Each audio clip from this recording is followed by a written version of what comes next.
Mr. Ron Thomson, thank you for being a guest. You've been in this for a while now. How long has it been since you've been started as a head strength and conditioning coach? I'm going to say close to 40 years. 40 years? Give or take, lack of counting, maybe one or two. Yeah. So what got you into it?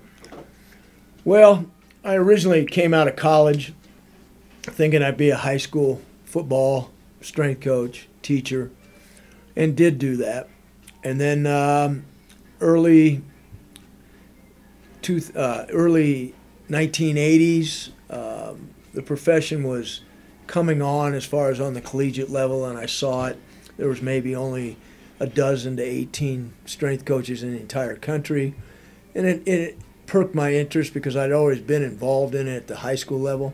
So I thought, well, this will be interesting to see what this is like and be able to just do that solely rather than teach a class, coach a sport, do the strength, everything else. So I looked into the SMU job and got it, and that pretty much got me on my way on the collegiate level. So SMU, that was your first collegiate head strength coaching job. Was that position, was that even, did you take over from anyone, or did that position not exist? Well, I did. The guy that was there in that position, and only for about 4 or 5 years, followed Ron Meyer, who at the time was a head coach there, but then got the New England Patriots job, and went with him and stayed with him for most of his career in the NFL. So now, SMU in the 80s, pretty big names and pretty big results, as well as controversies and whatnot.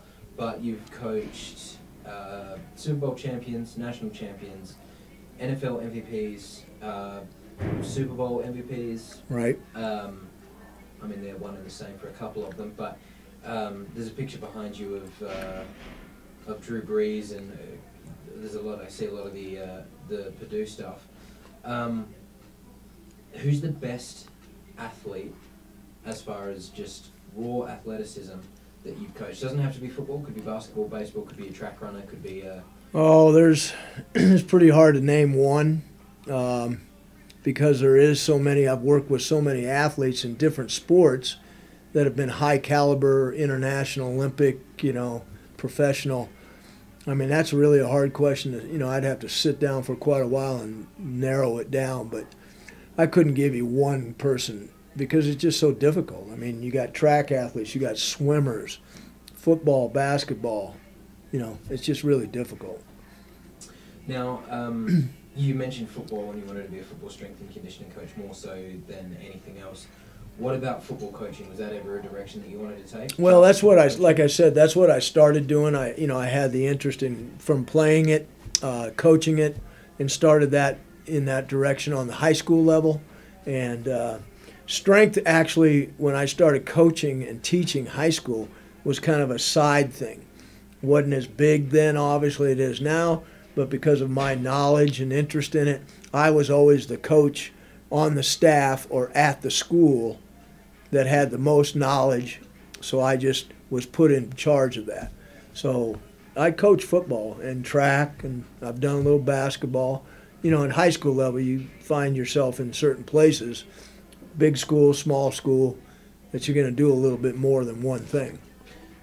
Now, 40 years in the game, you would have seen a lot of changes, and you would have seen a lot of different athletes, a lot of changes as far as how games are played, different rule modifications and whatnot. But what do you think the most revolutionary change in strength training or conditioning has been since from the time you started until now? What's been the biggest thing? Is it technology? Is it science? Well, it's a little of everything. It is technology. The scientific is just more of that as far as research and finding out what methods of different types of training that have become better maybe, or just added to what has already been there. Probably one of the biggest things is nutrition, sports nutrition. I mean, it's always been there. It's just never been emphasized like it is in the last number of years. which aids with the genetics of the kids today. They're bigger, they're stronger. You add the proper nutrition with it, you get the better athlete and the more,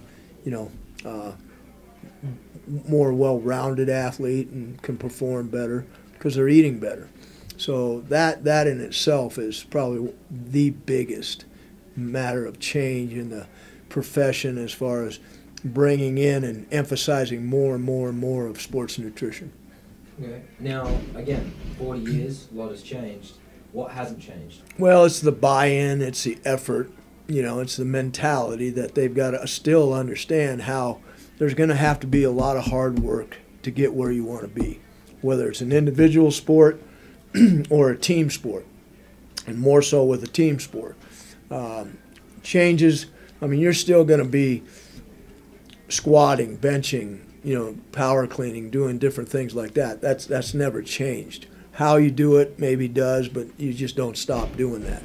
Conditioning, there's a better method than it used to be. Instead of just grinding on them, there's a way that you can work hard but still recover.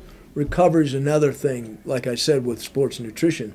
Recovery has always been there. It's just how you handled it, how you emphasized it, or didn't emphasize it. Now, recovery is such an important factor in working the athletes and then recovering so that they can improve. And a lot of it has to do with there's more and more games being played by the athletes on a weekly basis, not just one football game, but you got 2 or 3 basketball games. You got this, whatever sport it may be. So that you've got to tie in the recovery with that so that they can be fresh to play that often. Well, I think that's about all I've got. Keep it fairly brief and short and sweet. But thank you very much. Yeah, I enjoyed it. Yeah.